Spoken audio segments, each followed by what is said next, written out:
right. Do this. So, Jay Minnick, good to have you on. Great to be on. We're going to talk about a bunch of different things. We're actually going to get more surgical with you because what you do is such an interesting skill set and such a surgical skill set. But let's start with HELU. What does HELU even stand for? Yeah, I knew you were going to ask that. That's the first thing that people ask us. So first of all, just great to be with you guys today. And I listened to all of your podcasts today, snippets of each of them. And it's an honor to be honest when I look at the list of all the people that have been on. And you guys do a great job at putting people at ease. So hopefully I feel that way today on the podcast. Thank you. Yeah, so HELU actually comes from one of our family members. So it's a family business, first of all. And we got together it was at the first of COVID. And we started talking about HELU just before that. And we were trying to figure out what to name the business. Have you guys ever tried to name anything? It's impossible. It's hard. It's so crazy, especially when you actually have to register it and you have to make sure nobody else Start doing used internet Check searches. Yeah, searches, And- domains, all that. And your big long-term goal is, do we need to trademark this? Do we need Yeah. copyright? Yeah. What's going to be the infringement if we Yeah. do get too big and we really start blowing up? Yes. So we had the hardest time trying to figure out a name. It might have taken a month, and I'm talking day in and day out. And finally, and I'll throw this name out there because, she's a pretty cool lady, but Angie Bassett. And around here, that means a lot because there's some braziers that are around here you guys work with. And, Yeah. And Angie is a brazier. And in fact, that's her main name. She's from the brazier family. And so Angie, who is my son-in-law's mother, she was working diligently to help us find a name. And so she came up with HELU, and it actually is short for numbers in Hawaiian. Really? And so the Bassetts love Hawaii, and the Minnicks love Hawaii, and it's our families that have come together to put together the business HELU, and so that's the name. Yeah, right. What there. are the numbers? Yeah. How do the numbers play? Can out? we know what how the numbers are? play out? Yeah. Yeah. So no, it's short for the word numbers, right? Oh, okay. Okay. Yeah, I didn't say Yeah. that right. So it's short for the word numbers in Hawaii. Okay. Yeah. I never would have known that. Yeah. Yeah. So Credit to Angie. So HELU, you started that right about the time of COVID, but your history goes 25, 30 years prior to that in land development, in acquisition, in going vertical on several apartment complexes. I'm going to butcher it, so we're going to You're good. You're doing over to good. you. But you started in essentially this path at what age? Yeah. So here's the thing. That's interesting. You bring that up. So my career, and I didn't know this was going to be my career, by the way. Nobody started does. as a kid.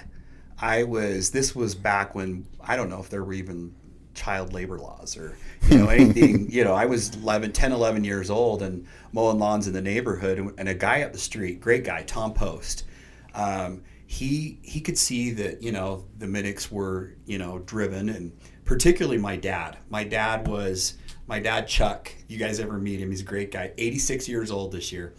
The expectation always was an A1 job.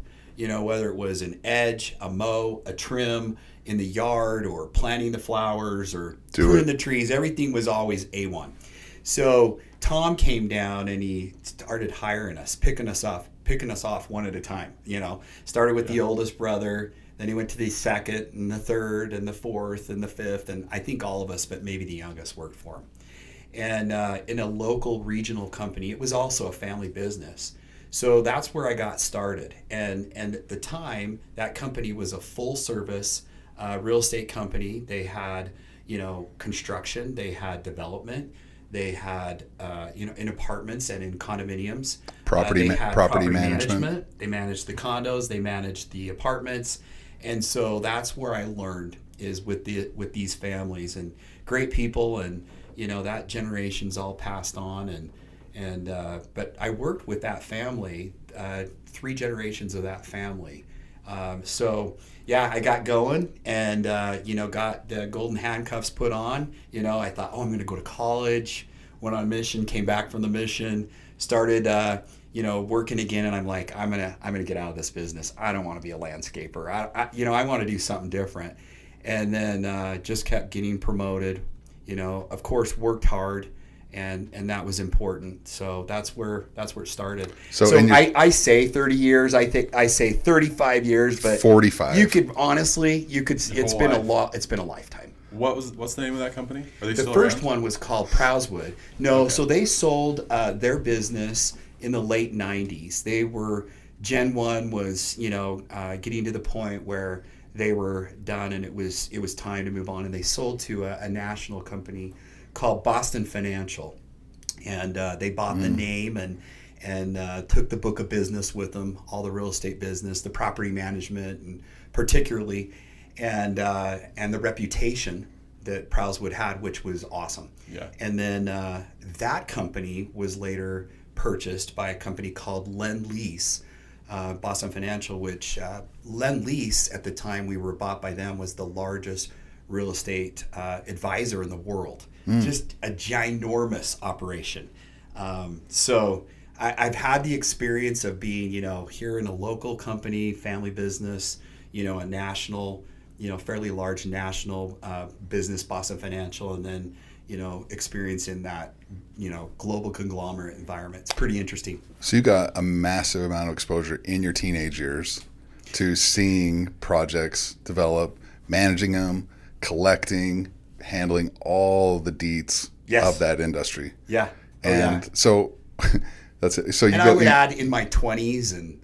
Yeah, but you go on your mission. You come home and you say, I want to get out of this. I got to get out of this. I don't want to do landscape. I don't want to. I'm going to school. Yeah. But what sucked you back in? Was it this, that you had a plethora of knowledge, that you saw there was this future? Because, and this is a key question, because it is a key question. There's so many, particularly right now. I mean, you and I are old men. We're done. We can't switch careers now. Old guys. But there's a lot of mid-20s, late 20s, and they're trying to find their place. They're trying to find their footing on what's going to be relevant to them. You've got AI coming out that's really going to change a lot of industries. I remember, and you may commiserate with this a little bit, when we were young, physical therapy was like a hot topic. So many people were going into PT. My brother-in-law went into PT. Did he? Yeah. Okay, so but then PT got kind of throttled by Medicare, Medicaid, and they, their level of income or their ability to succeed really got narrow, right? So I think a lot of youth, our kids, are trying to figure out where their footing is and where they're going to be relevant in 2040, 2050, right? So what sucked you back in? If you said, I want to get out of here, I want to go to college, was it just the plethora of knowledge and you saw the ability and you were good at it? Or how did you make those decisions? Yeah, it's interesting because it definitely was a process. So when I got back from my mission, I thought, gosh, I'm gonna go into medicine. I'm gonna try that out. So I actually went over and to Cottonwood Hospital, and I was one of the cleaning guys that cleaned OR and watched operations while I was cleaning and able to peek in the windows. And that was back in the day when there was a Cottonwood Hospital. That doesn't exist anymore. Yeah. That tells you how old I am. And then I tried a few different things. Went up to the University of Utah and decided I'd really like to go into law. So what would be a major that would fit well into law school and carry me forward? And so I went into the communications department. And it's actually a funny sequence. I don't know what it's called now, but at the time it was called decision making. Oh, My really? brothers would just mock me. Oh yeah, of all the guys I know, Jay needs that. That was the name of the program. That was the name. It was decision making was the sequence in the communications department, and so and it was a pre-law major at the time. And I really loved that. I really enjoyed learning how to communicate to people. I mean, it really helped and kept working, in the landscape business. And then, before you know it, they were like, hey, we need you to manage property. So I learned how to be an assistant manager over, condo communities. And then it was a manager. And then it was over multi-properties. And the reason is, I got to give credit to my parents. It's how they raised us. It was, the rocks go where the rocks go. The grass is green. There's a hard edge. If it's snowing, you remove the snow edge to edge. Paying attention to detail. Our entire, upbringing was on paying attention to the details. And so then later, in management, I learned how to read a financial statement. And I learned how to read a balance sheet, and I learned how to, I understood accounts receivables and the basics, of accounts payables, and with attention to detail. And with attention to detail. Yeah. And I was trained by, one of the leaders of that business. At one point, I was managing their family asset, and he's probably one of the most incredible trainers I know. But I would sit across from him, and this was in my late 20s, and we'd have a financial statement, and we'd be reviewing what's going on at the apartments, and that was Fox Point Apartments at the time. And I'm telling you what, my hands would sweat at the questions he would ask. And he liked a clean general ledger, and he didn't like, things moved around. And he asked questions about every page of a financial statement. And so I learned from these people, how to not just take care of the physical aspects of a property, but how to take care of the financial aspects of the property, and how to be successful, in all the areas that make that investment give great returns. And by the way, that property always gave fantastic returns. Where was that? That sounds familiar. Fox Point is just right over there at Old Farm. So they built the master community, Old Farm, and it had doctor's offices and condos and apartments. It was one of their premier properties. And there was a lot to learn there. And so I learned from the best in the industry. The other partner was Dick Prowse. That was Bob Wood I was talking about. And Dick was incredible. He had this love and this energy about him, the way he treated people with kindness and with respect. And I guess what I'm getting at, to answer your question, is I was really trained by awesome people. Yeah. My brothers were all there. My brother Russ was an excellent example. He's done very well in the industry. My brother Mike, who still works with us today, handles our acquisition and disposition. So, what I would say to the young people, back to your original question, I hope I get there, is you really need to be humble and be teachable. And you can learn, just like you guys do with your podcast, you can learn from everybody. Sure. You're always learning. Learning never stops. My 30s, 40s, I thought, I just don't want to learn any more of these hard lessons in life. And you get older and you realize you never stop learning. It's just part of life. And the more you learn and the more you're a sponge, the better you can get at your trade, at your profession. That's interesting. You mentioned humility. Through this process in your 20s, 30s, 40s, now you're in your 50s, was there moments, and I'm going to take this from a previous guest that we had, but were there moments that kind of had you in the fetal position through that journey? Oh, for sure. And was that every year? Was that every handful of years? Just times where you struggled and it was hard and it was difficult and you just had to plow through it? Times where you thought, maybe this isn't for me? Yeah. So definitely the latter, where maybe this isn't for me. But also, back to your comment that when you get so far down a track, you're down that track. Yeah. And at least I used to think that, but I'm also learning in my 50s, you can take up a lot of things. Like, you guys will be shocked to know I took up golf in the last few weeks. I mean, you never know. People are always blossoming. That doesn't shock me, Jay. Yeah. People are always blossoming. People are always growing. People are always learning. And I think if you have an attitude of you can change, you can do better, you're not perfect, be humble, that's really important. Now, a little secret about me, I don't really get afraid a lot. People around me, besides myself, describing myself this way, it sounds kind of weird to say it like that, but I just have confidence in what I do. And I know I rely on, God. I rely on, regular, reading in my scriptures every day. I rely on prayer. I rely on people that know what they're doing. And I don't get too caught up in uncontrollables. For example, right now in real estate, interest rates are through the roof. I can't control the fact that the United States, for some reason, has decided to increase its spending from 2019 to $7 trillion a year.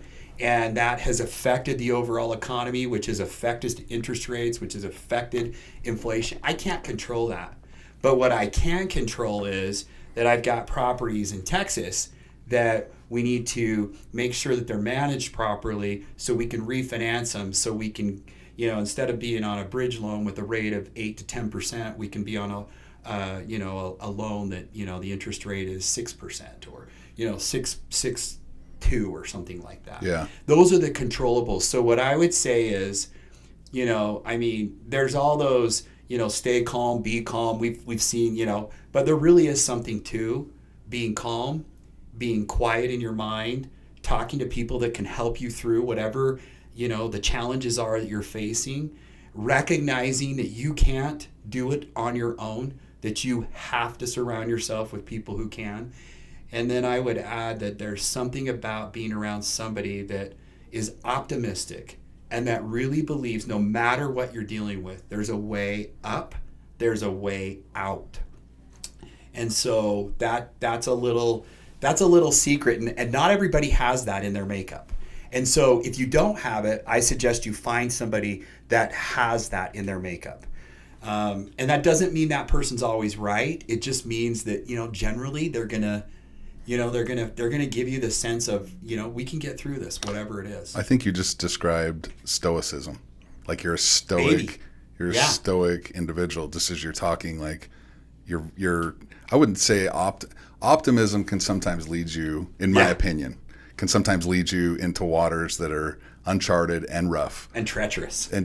But stoicism, I think, is a trait that is not talked about enough. Just be stoic. Just don't get too high on the highs, too low on the lows. Yeah. There's a solution for damn near everything. There really is. You just have to be stoic, analyze, and keep moving. Keep moving forward. And you just, the reason I bring that up is it's kind of a hot topic for me right now of being stoic and just pressing forward, dealing with the things that are the variables that you can't control, like you just talked about, and just moving forward and plowing through it. Yeah. That's you just described it probably better than I could in describing yourself. You just triggered something for me. So Tammy wanted to pick a new license plate. It's all a craze in Utah right now, right? Those black license plates. You got to put something on that says something really cool. Yeah. So she decided, I'm going to put press forward on my license plate. So we're driving around and we just think, oh, this is so cool. She's got this, license plate that says press forward. Well, we had a friend of ours, who maybe didn't read the license plate the way Tammy and I did. And they came up to us and they're like, why does your license plate say press F word? Man, I got to tell you, we decided after that to change that plate, so actually Zane's driving that car around right now. Oh, so really? He's getting a lot of that. So Tammy's is Peace TM and mine is Peace. Peace JT. So anyways, you just triggered that. But yeah, pressing forward is important. The concept of like, hey, look, we can figure this out together.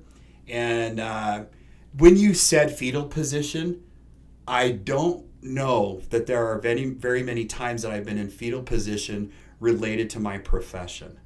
I've definitely been on my knees, and I have definitely been out there asking people that I know how to weather a storm and to get through a storm, and been humble enough to go to those people. Mentors In the business. And at my age, there are still mentors. You know this. There's people around us that we trust, that we've seen weather the storm of life, and we go to them. That's who we go to. Yeah. So, I remember the area I live in, there's a lot of guys that are so smart and so incredible in the businesses and in their businesses that they've created, and all of them are entrepreneurs and running their own businesses. And I'm like, man, I'm a quaking aspen.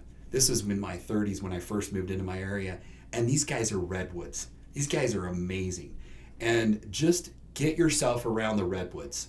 And until you yourself recognize that, hey, everyone's a quaking aspen, everyone's a redwood in the making. It's a lifetime pursuit. And now in my 50s, there are definitely people I go to.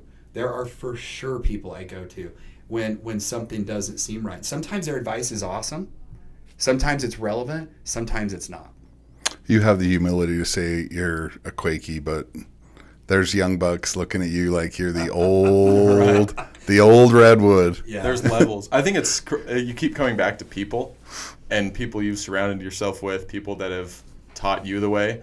Now, maybe you don't see it from your shoes. Now you're that guy in your company with your son and son-in-law. How has that transition been, being the person that people are coming to for advice now? It's interesting. I'm glad you bring that up, because this is what I see. You know, at first they were we're 4 years into this. And at first I remember me going to a conference, a real estate conference with me and my brother and my son-in-law, Taylor.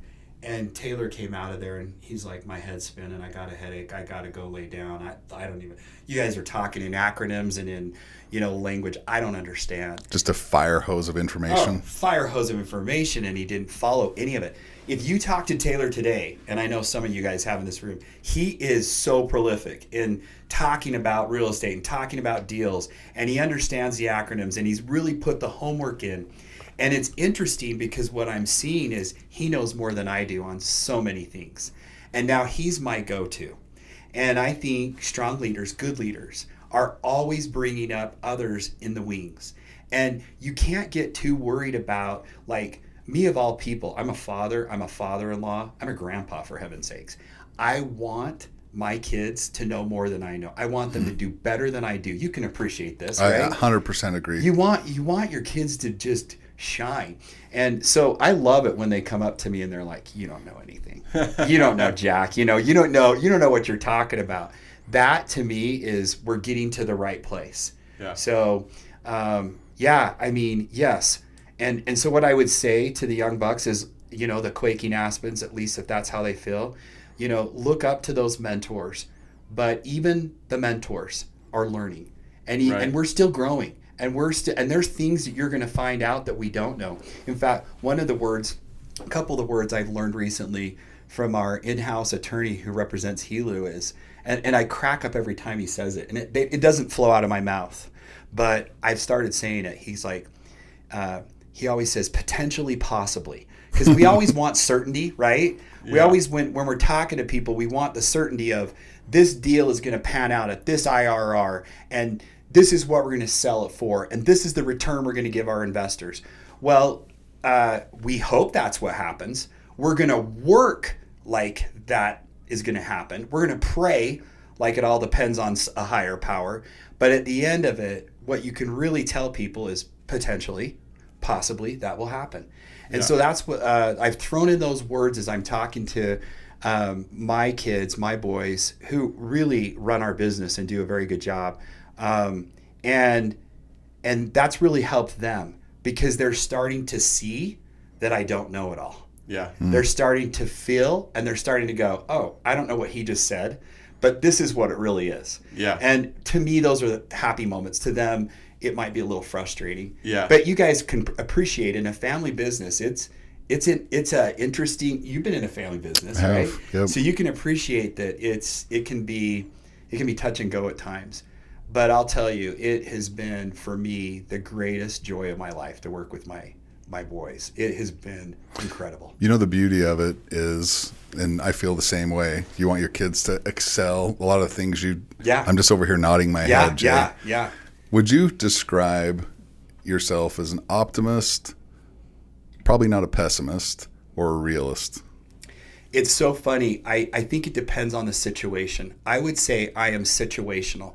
In fact, if you go back and listen to my daughter and my kids just did we have our own little podcast, and they just did a little podcast more for preservation of family. And my daughter, Whitney, she's my oldest and probably knows me better than anyone in our family, except for her mother. And she says, my dad is calm until he's not. He's passive aggressive. Are you passive aggressive? I wouldn't say passive aggressive at all, but I would definitely say that life is full of situations where in one circumstance, you need to be, and I don't like the term passive aggressive because I think it has a negative connotation, and so I don't use it. But like in some situations, you need to be tenacious. or you need to be bold. And in other situations, you need to lean back in your chair and you need to chill out. And I think it just depends on who you're talking to. So I don't know if you guys have heard of the book Strength Finders, but it's Gallup that put it together. And you take this little personality test, which I didn't really believe in until I took this one. And it gives you what they call your 34 signature strengths. And what Gallup has done with that is they've turned it into a way where managers, salespeople, pick the profession, it doesn't really matter, learn how to talk to the person that they're talking to.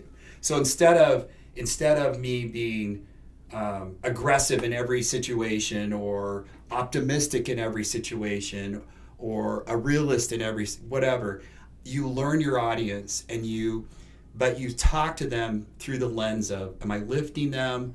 Am I helping them? Do they feel loved? Do they feel pumped? And I think it's very different depending on who your audience is. When I listen to your podcast, I got a completely different vibe from other podcasts that I've listened to, and I loved it. And it was really intriguing to me. But from the music on the outset to the listening to the guests and just how you guys communicate with people, I knew that I would need to, the way I come across has to be different than it would be in, say, a different setting. Sure. Right. Matching the person you're talking with, matching their energy, seeing things from their point of view. Yeah. But back to the question, I think I'm real most of the time, and I think when I'm around people who feel hopeless, I'm optimistic, and I feel like, and if I get the sense that somebody is on the edge mentally or they need a boost, I'm gonna be the damn optimist. You're the optimist. I'm sure. gonna be the guy that makes them feel like they just gotta pick me up okay, and they are fired up and ready to go. If I'm talking to somebody who, you need to dial it down a little bit because they're gonna be like, dude, that guy, he too much energy, over the top. You want to make sure that what you're giving off, people will receive it. Yeah. And so I think you need to understand who your audience is in life. What was the name of that book, did you say? So Strength Finders? Yeah. Yeah, I think it is Strength Finders, but yeah, I get that for you. Yeah, I'm going to look it up. Yeah. Sounds interesting. We can put that in the notes too. The reason I find that question intriguing for your situation is you're constantly analyzing data. Yeah. You're looking at always land. You're looking at taking a property, building a cost analysis, moving forward, going vertical, potentially exiting 5-10 years down the road or whatever the time frame is. And I've got to believe that you have to be a realist when looking at the data, but you have partners, right, that you're looking at this with. And some people have rose-colored glasses, right? They see only the good. It's everything sunshine, lollipops. Other people are overwhelmingly pessimistic. They see all the holes and all the problems.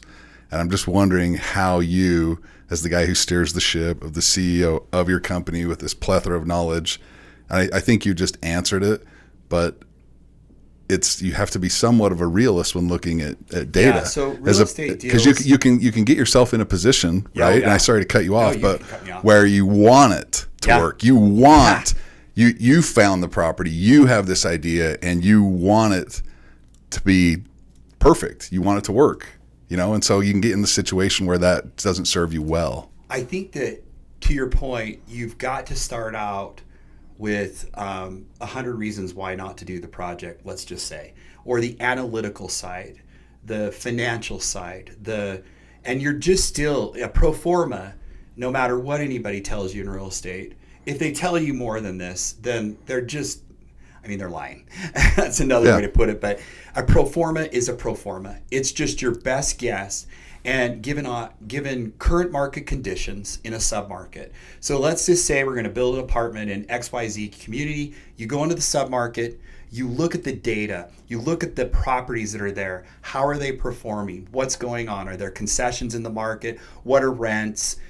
What's the economic growth of the submarket? What's the economic growth of the county, of the state, the country? You've got to look at everything.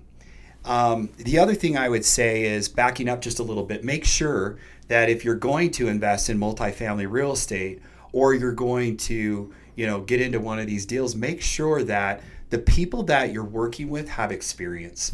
And believe me, people that have seen the ups and the downs in the industry, the back and forth, whether it's rents, whether it's over several cycles.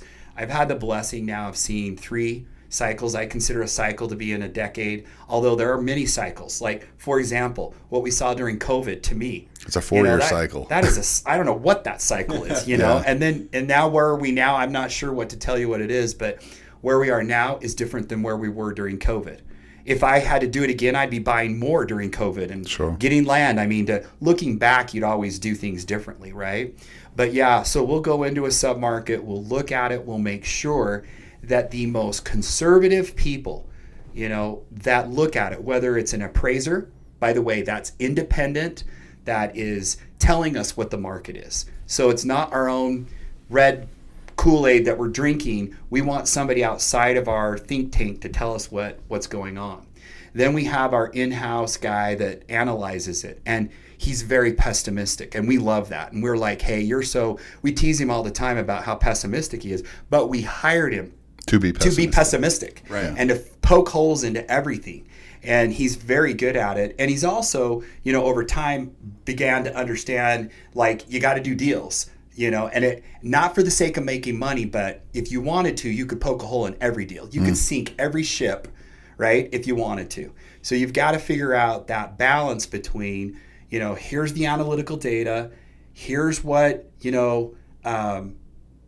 third-party independent people in your industry are telling you about it, the economics of the state, the county, the local submarket, what's going to happen in the future, which states are doing well, which, by the way, it's what states are doing well right now, Utah, Texas, Florida, Idaho. I think that's where a majority, sorry to cut you off again, but that's where the majority of your properties are. Texas. We love Texas. Texas, Utah, Texas. Idaho. Yeah. Funny story about that. My brother, Mike, he goes, I'm going to take you to Texas. Well, look at me. I mean, I love everything Western. I love everything Texas. I love the people. But I'm like, no, if we can't get on a plane and it's not an hour right away, we're not doing anything in Texas. He goes, you don't know what you're talking about. This gives you an idea of how we work. And I'm like, okay, prove me wrong. So he takes us out to Texas, and we buy a deal at $26 million, and thought we would get a return to our investors of $34 million, and ended up selling that thing for just under $48 million. Wow. In a 4-year period of time for equity multiple of 4.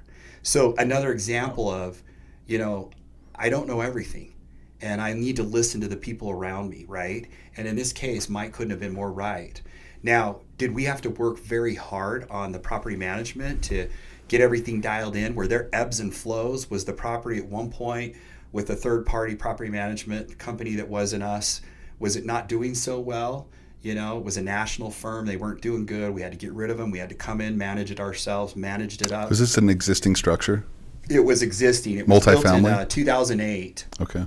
And so we bought it about 5 years ago and just sold it last summer. But, and that particular asset was a great experience because the guys that invested in it were Mike and my brother and I's lifetime childhood friends. And my son-in-law's family and our family. So it couldn't have been more important that it be successful. By the way, was that your first deal? No, that wasn't my first deal. This was like the first. I would say it was the first sell for Helu during the Helu years. Okay, and the first property that Helu managed. Yeah, is that what you meant? Yeah, for Helu. For sure. Then I guess you could say it that way. But we bought it before Helu, but the real making it happen happened during the Helu years. So for sure, but a great success and and a journey, and you have in reality there was what we pro forma. And then there was what, a lot of work and ups and downs and days that some people were in the fetal position. I wasn't, because I knew we would get there. But there's a lot, like you've got to really dig in. And in property management, it's the least understood business in the real estate industry. What do you mean by that? It's kind of like what I would say people think of of plumbers. You can pick anyone, and they'll fix your toilet, right? Or any plumber can do it. It's not true, by the way. Right. That you really need to find the people that know what they're doing. But you don't make money off the management fees. You get like 2% or 3%, barely covers payroll and overseeing the community. But the skill set really matters, because if you get your rents where you need to get them, and you watch your expenses, and you can't suck money out of the property. You can't not, take care of the property. And then you invest in the property, you get to, NOI, your net operating income, and you cap that at the current cap rate in the market, and there's your value of your property. So that site team, those people on site are everything. And they're doing the blocking and tackling, yeah. but that translates to the bottom line. That's right. And I'll tell you, that's the business I grew up in, and I feel like that's why we've been so successful over the years. So when people come to work for Helu, whether it's a family member, we just had the youngest come and sent him out on site, and he was there for a week, Zane, and he came back and he's like, wow, that is hard. And we're like, yeah, it's really hard. And when you really get down on, you go to the site, like, and you understand that there's nothing that you don't walk past a piece of trash. If the pool needs to be clean, you clean it. That's just our culture. If I'm out on site and something needs to be done, I'm going to do it. I love I'm that. going to do I it love myself. That. Yeah. There's nothing that is beneath me. There is nothing that's beneath anybody that works for Helu. But yeah, so it's really important. That property management is everything. That's what translates into your NOI at a certain cap in the market, which computes to your value of your asset. And that's what we did at that project I told you guys about, where we got a 4 equity multiple return. We managed it, and there was sweat, there was maybe some blood and tears. Was that kind of a turd when you bought it, or was it I already wouldn't say doing it's a well? turd. I would say it was a steady B. And in the industry we kind of give letters, and a B is just a B. Just meh. Yeah, exactly.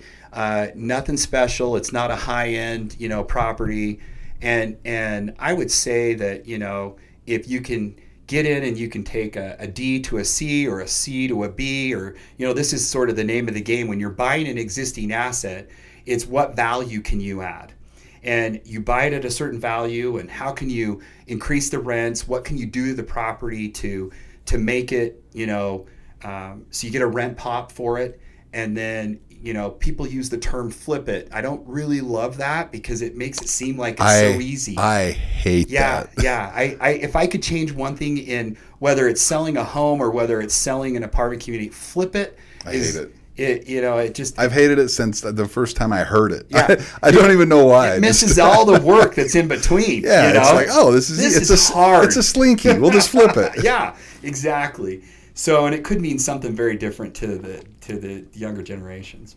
So when you take that property, your goal is to increase the net operating income, which obviously is increase the rent, the value, and I'm going to butcher this, but I'll try to explain it. The value of that property or that asset that you've acquired ultimately boils down to what it's going to bring in rent. That's right. Well, not necessarily, because some people that are listening to this have zero understanding as to how commercial properties are valued. They're looking at it like a residential home where, it's significantly different. Can you talk about that for a second? Can we take a bathroom break? Yeah, let's do it. Yeah, no problem. Sorry, it's you're an old good. man thing, and I drink way too much water. I'm glad I didn't. I'm glad I didn't drink that thing. You're good. You're good. You guys just coach me if I'm off. No, you're great. I'm actually going to grab my monster real quick.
Me too, bro.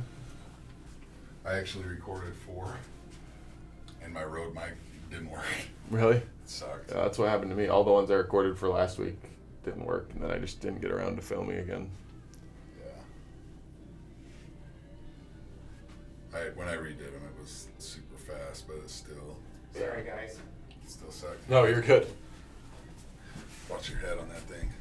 Seriously. Gotta pay attention a little more. I would have wore my cowboy hat. Seth's wedding was up in Victor. No, yeah, we all No know. way. Yeah. And So we- do you guys know people up there? Something about Brienne's grandpa knew. I don't know. Okay. You know the I don't know what it's called. Yellowstone. That golf course that's right there. Yeah. Oh yeah. Oh That- yeah. That. Not, So I our don't know if it's a country our club. general contractor Headwaters, who built the Idaho properties, Yeah. literally their I would call it their Driggs office. Their Drig Victor office is right there off the golf course. Oh, really? So, It's yeah. beautiful. Yeah, that's I where need his to go wedding back was. up, honestly. We do need to go up there. We Yeah. need to go up there in the winter. We took my grandson and Taylor up there bear hunting, and I was the best. Did you kill anything? Oh yeah, Liam, who's the oldest grandson, he'll tell you he killed it. Yeah. His dad Taylor killed the bear, but yeah, it's Awesome. beautiful up there. That is a cool Oh, I little, loved it. Yeah. Yeah, we call it Drictor because it's kind of Driggs and Victor kind of Yeah. just hodgepodge Kind of the same together. thing. Yeah. You know, that's where I grew up, in Idaho. I did not know that. You know where, you probably won't know where this is. You know where Preston is? Yeah. You know where Franklin is? No. Right across Right the border. across? 1 Yeah. mile into Idaho. Yeah. So you go north of Logan 15 miles. I grew up 1 mile into Idaho. We've been going up there every week for the last 4 years with our properties that are Really? up there that we're building. Every So week you go up? I will pay attention next time I go up and look at Yeah. Franklin. Franklin's, it's like Yeah. there's a flashing light. Yeah. That's it. That's cool. It's teeny, dude. What a good place to grow up. It's teeny. So let's jump back into Okay. when you look at a property. Yeah. And I'm forgetting my question now. So everybody thinks that, most people think in terms of residential, right? Yeah. Like looking at sales comps and everything. Can you walk us through how multifamily is valued? Like if you increase a rent on one unit by $50, that's $600 a year, times by 4, that increases the value by how much? And then if Yeah. you have 200 units and you Yeah. increase all 200 by $50, Yeah. what does that do to the value? Yeah, so rent's a big deal. It's one important component of the equation. So if you do a $100 rent pop, right, and let's just say that drops to the bottom line, because you have to also assume expenses. So Yeah. backing up, when you're assessing whether you do a deal or not, you're going to look at your rents, you're going to look at expenses, and that's going to generate what becomes your NOI. Then you have a cap rate. Every market, has a cap that's going on. Usually cap rates are within a point of interest rates. Right now, Oh, I it's didn't know really that. funky. Yeah. Don't think that because, interest rates are 8, 9, 10, 11, 12, that cap rates You're are gonna get a 10. anywhere near there. No, most markets, like in Salt Lake right now, we'll go to Idaho, where they're hovering in the 5s and 5.5% to 6%, depending on where you're at. It also depends on the product type. So if it's a newer product type, your cap can be a little bit lower. So you've got the cap, and you literally multiply it by your NOI, and that gives you your value for the asset. So it's important that you see what the rents are doing. If you're building a project, like we're building a couple of projects in Texas right now, we've watched rents really closely, in all the outlying areas. The one that I'll just give you an example, a real example, it's between Austin and it's between San Antonio. And so it's a college town, it's a bedroom community. People drive to Austin, people drive to San Antonio. You also have, 12 million people living in the area, and that's probably on the low side. I'm just spitting out numbers. So we hired a guy who's independent of us to do a market study. And that market study will tell us, independent of what we think and our pro forma, where rents are, where expenses are. And in the multifamily industry, when you talk about rents and you talk about expenses, you use a sort of a per door. So for example, expenses in that particular market might say, an appraiser might say, oh, you need to be somewhere around $4,800 a year per unit, excuse me, and those are your expenses. And then so you put your rents in, you put that in, get you to your NOI, and then you throw a cap rate at it, and that gives you your value. So on our pro forma, when we're valuing it, it's that simple of an equation. And when you're looking at the value, and then you've got to plug in, well, okay, what are my returns? And most people look for an IRR between somewhere around 20% right now for new builds. That's realistic, somewhere between 15 to 20% on your IRR. To answer your question. Yeah, definitely. And I think you got to keep it really simple, but just know that it's everyone's best guess, including the guy who is the expert in the market, who's doing the market study and the appraisal outside of you. Now, if you go to a group like we'll finance a lot of our ground up developments through lenders that go to HUD, and HUD will provide an insured loan. So the government sort of backs the loan, and it's an insured loan, and they're very uber conservative. Is that a 4A? What's that called? What's the name of that program? HUD? Yeah. Yeah, it's the ground up is a 221D4. Don't ask me where they got those acronyms. It's kind of goofy. But whenever somebody says a ground up HUD deal, you'll know it's a 2 parenthesis around it. 21 parentheses on either side, D4. And the cool thing about that loan is when HUD comes in and looks at a submarket, they're very conservative. Like, they're insuring the loan. Like, this has got to be safe, right? We've got to make sure that this project doesn't end up with a problem, or the government, the Ginnie Mae bonds that back the project, they're backing this, they're insuring it, so that the investors who are coming in, right, have a lot of comfort. So if you're ever investing in a project and a D4 loan's involved, that some of the most conservative people, in the conservative government, underwriting, are underwriting it so conservatively, and they're looking at it, and that's yet, in my mind, another independent look at it. So again, not drinking my Kool-Aid, not drinking Helu's Kool-Aid, or whoever it is that's building the project. You've got an independent market study, you've got an independent appraiser, you've got, in this case, HUD, who is looking at it very closely. And cool thing about it, they'll shut down a market if they have to. If somebody's trying to overbuild in a market, they'll shut it down. Which means they won't lend to anybody else in that sub-market. Developers will have to get some other type of financing, so they're not getting overexposed. Is that a participation loan where they're coming in at, say, 20-25% on the loan to value piece, and the 50% is funded through a local bank or a regional bank? Yeah, fair question. Similar to 504. HUD will go up to 80% of loan to value. Oh, really? In our case right now, we're probably hovering in the 60-65% loan to value range. And then we'll go out and, in fact, the people that own the land right now in that particular project, it's friends and family. It's people that are near and dear to us. And that's because your track records allowed you to attract people that are interested in investing with you. That's right. Because they've seen what you've done over 30 years. Is that safe to say? That's safe to say. Yeah. And makes your job easier. It makes our job easier. Raising easier. capital is... It does. It's a big deal. As you guys know, to raise capital, it's no small task. For the other tranche of that, when we go to close, it could be institutional money. It could be, another family office. For example, we just attended a conference, where we met with a lot of different private wealth, families who are interested in real estate. And so they might come in and be our partner in that case. But when you're dealing with deals where you're raising $30 million, on the equity side, and the deal its sizes out at $100 million, it's important, that you get your debt right, you get your equity right, and attracting that equity is the challenge. There's a lot of money today on the sidelines. Yeah. Everybody's watching to see what's going to happen.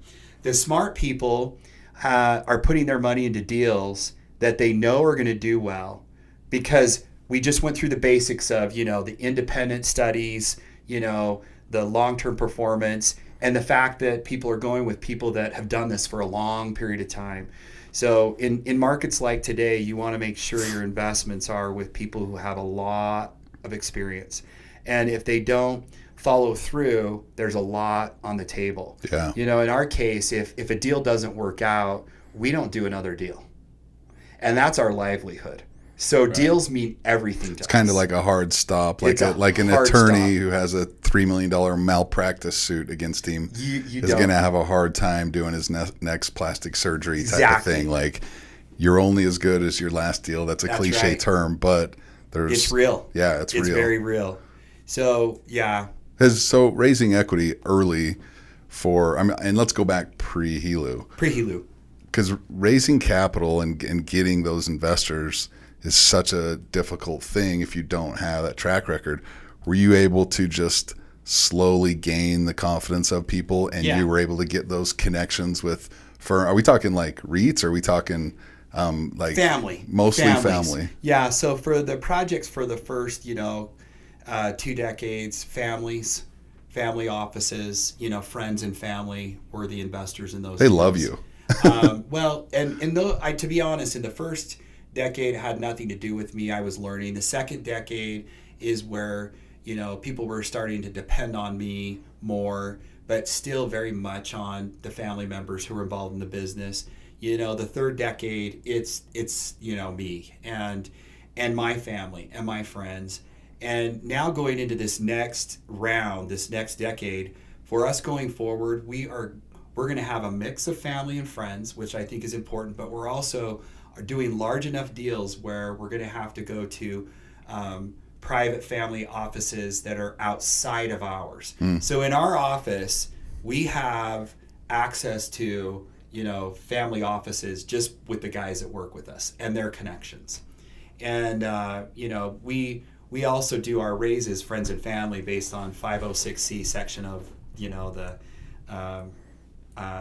IRS code. And, we've got, the SEC and people. So we do it the right way.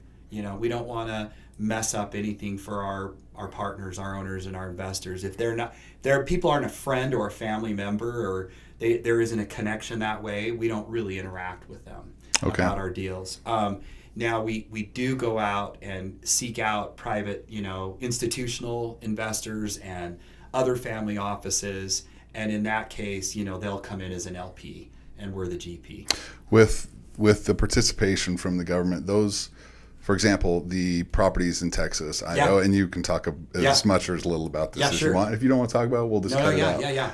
Are those banks, are the financial institutions located regionally or locally in Texas, in Utah, or are you using who's the main source of that? So right now, the bank that's behind the deal, one of the deals we're doing in Texas is Regions Bank, REGIONS, Regions Bank, and great guys there. The one that we're doing in Mesquite, which is up north, is Dwight Capital. They're out of New York. So these groups are certified, for a lack of a better term, to underwrite and work with their government entity, or partner. With HUD, and HUD has approved them to do these insured loans, and they have a lot of experience doing what we're doing, so we go to those people because they have those connections, and we ourselves have a good relationship with HUD. They know my name when they hear it. They see that there's a history of delivering on promises over the years, whether it be in property management, development, or construction. And HUD is very careful to make sure that they will give what they call a firm commitment, which means they're going to fund the loan and insure the loan only to people who are very experienced in the industry. Sure. And they look at experience more so than they do your financial statement. That does not mean that you don't have the wherewithal financially to do the deals.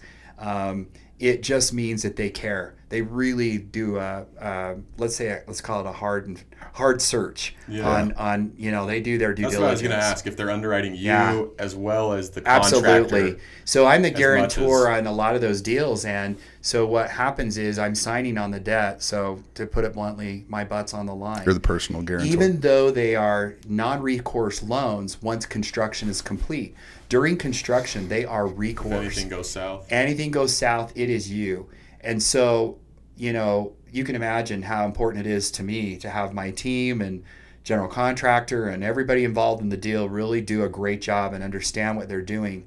And then after construction, once they certify the costs, they do a full audit on everything. They look at the financial, all back and forth, the financial aspects of the build. They audit the general contractor and their costs. They audit the developer. Yep, they just make sure that everything's, you know, good to go.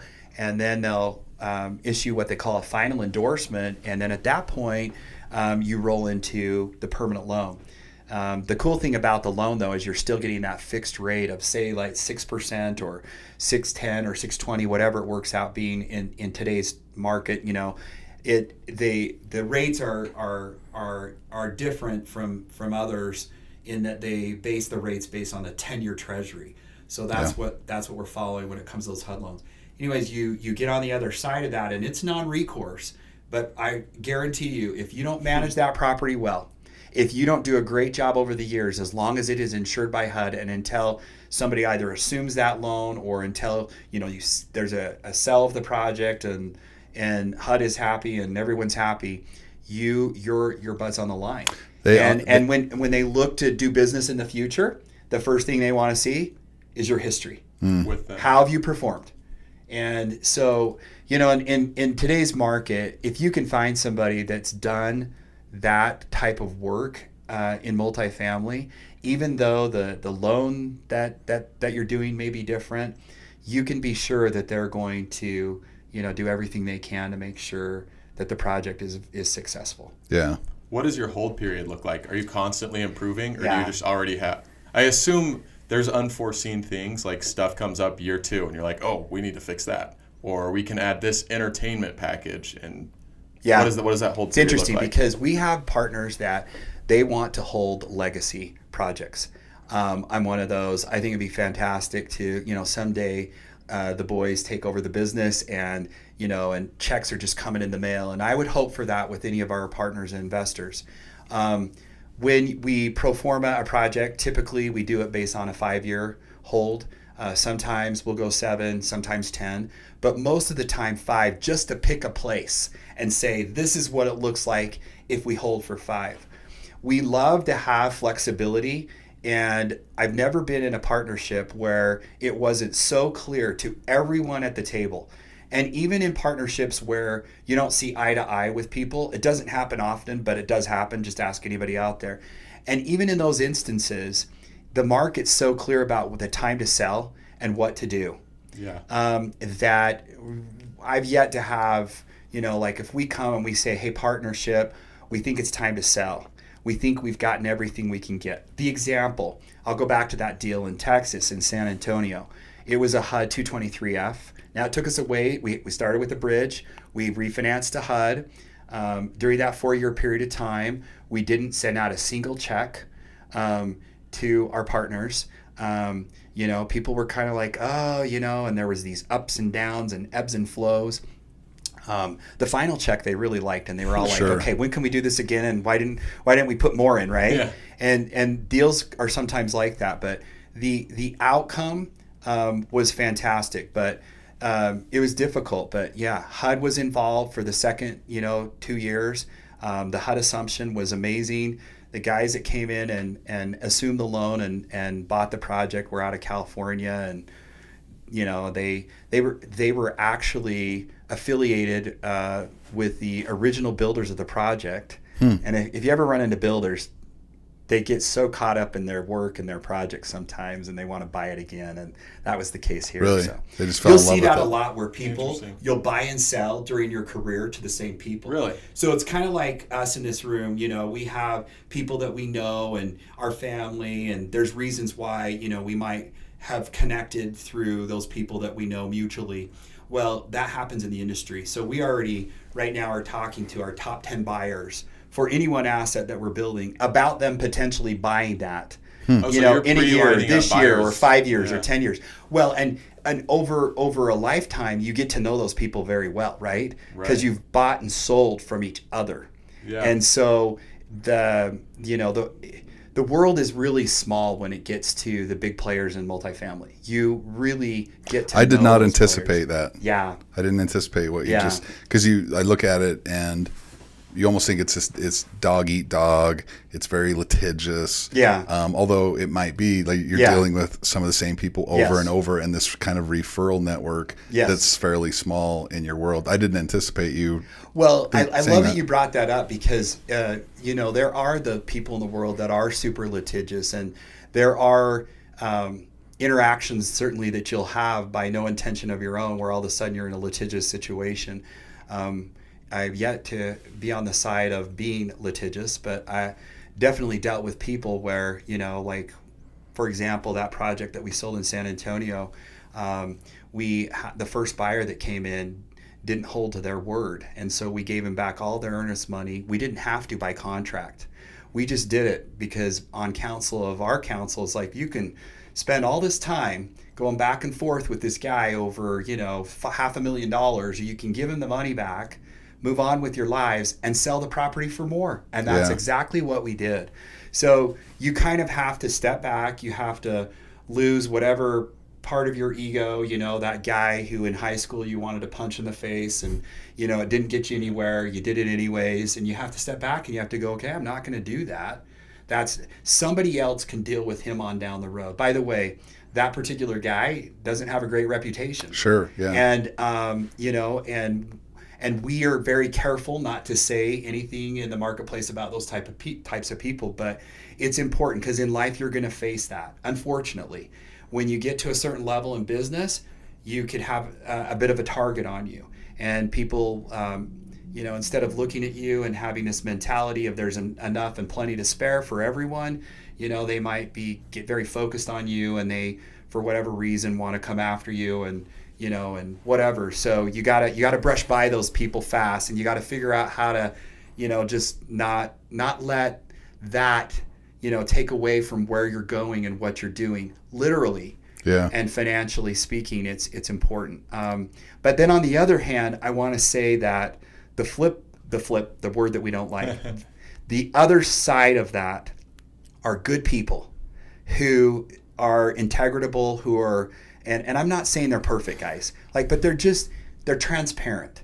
They're going to let you know what their follies are, what they're good at, what they're bad at, and you just get an overall sense that they're good people. That's who you want to partner with. Yeah. And, when we're looking for partners and we're looking for attorneys and we're looking for people, when we do these transactions, these large transactions, we are still meeting new people because there's a lot of good people out there that you need to meet.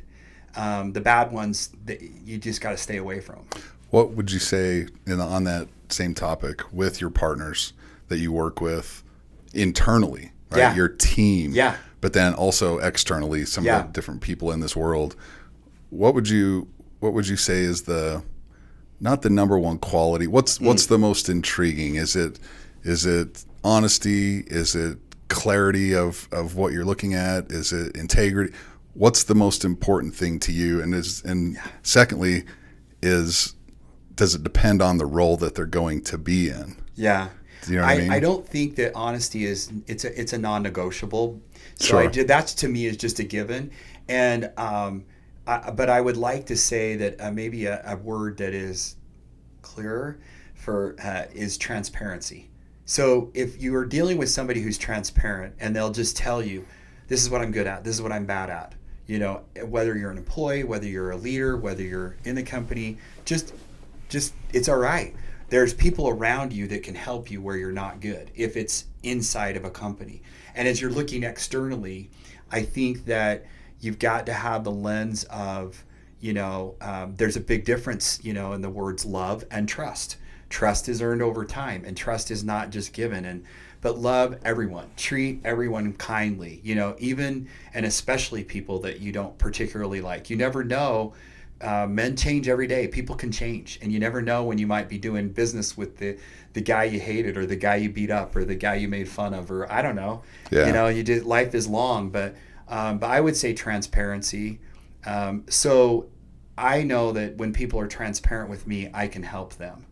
And I know that when I level up with people and I open the kimono, so to speak, and share more about me, that most people can connect with you or not, right? Yeah. You're like, oh, I could totally connect with this guy. I could see myself, hanging out on a boat with this guy, drinking a Diet Coke or surfing or on the golf course or whatever. And so I think that's an important element, because when you're in our level of business, it is the big boy, big girl league. And I say big boy and big girl because it takes men and it takes women to really do what we do. And there are people that are counting on you. There's so many people counting on you. There's a flavor, as you describe the world that you live in and the trust that you have with the business partner. So I grew up in the car business, and the car business notoriously is, the smutty car deal. And it was a used car business, right? Yeah. And my entire family is still in it. But my old man taught myself and all my siblings, high quality transparency. We don't deal wrecked vehicles. We don't deal rebuilt vehicles, nothing like that. Everything was, most stuff that was off like 2 and 3 year leases, right? But my old man was always big on integrity and quality, and that served me. It rubbed off on me, and it's been meaningful in my life. And then going into lending, there's this flavor that companies get. It's like, it's a flavor. And after working in an industry, the different companies, how they're going to react and how they're going to operate in different situations. I love the way that you talk about that, because integrity is so, and transparency and all those things, you start to get a flavor. If anyone's building a company, you're going to have a reputation pretty quickly. For 3 years, 5 years, 10 years. And they may not come to you and say, hey, I know you're the shady guy, right? But you're going to have this flavor about you. Yeah. And for me, that's more important than the income. Yeah.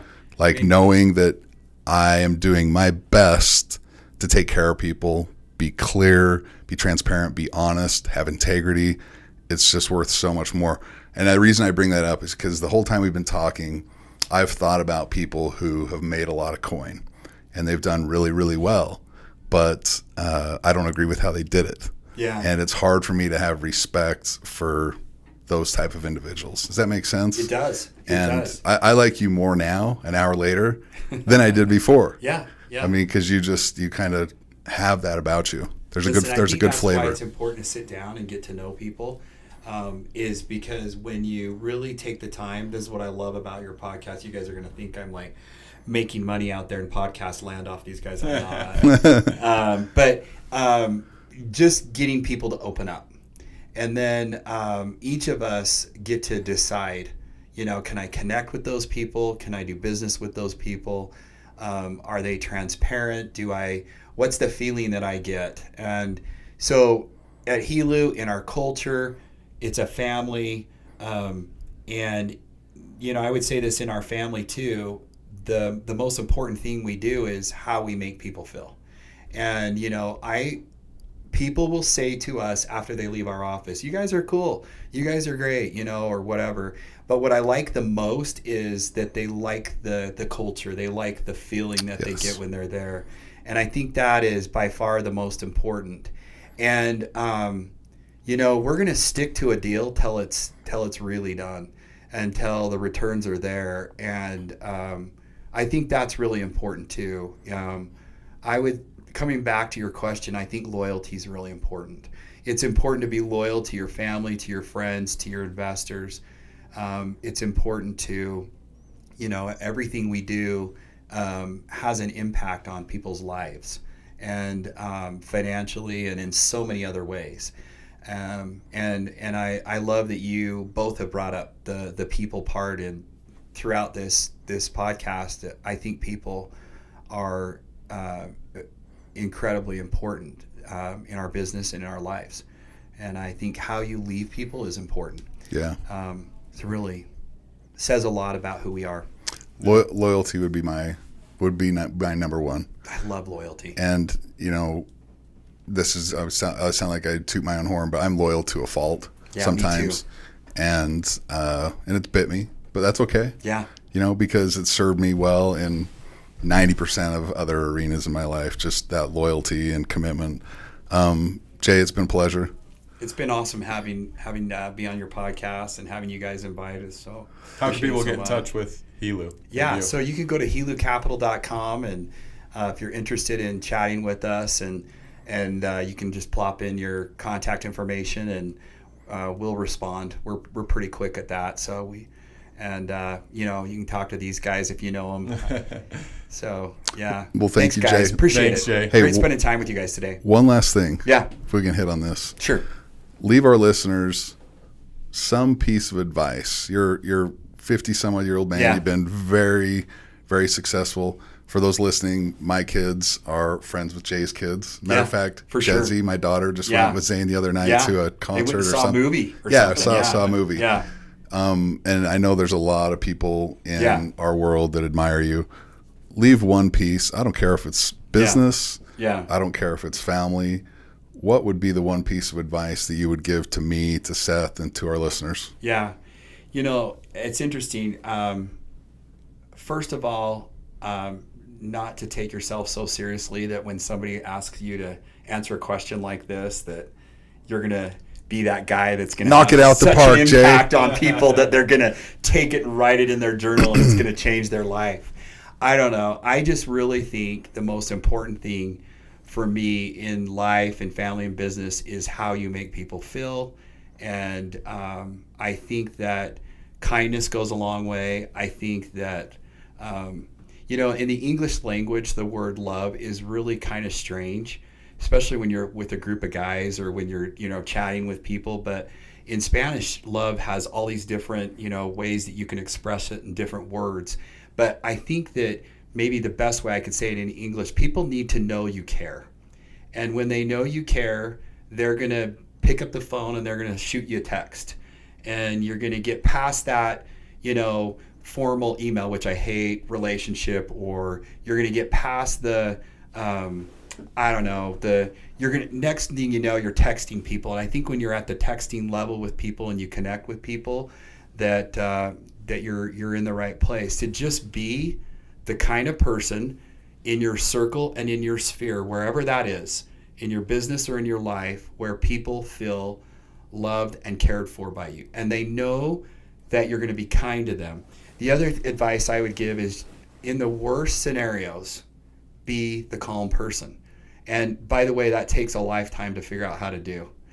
I am a living, walking, breathing testimony of that. Like it's taken me a long time to get there, but the calmer you are in difficult situations, the more that you will know what to do, and the more people around you will come to you. Not for the sake of, it's not about you, but it's what you can offer. It's about hope you can give. It's about the love you can give. It's about the caring you can give. It's about lifting people and making sure that they feel important in your life.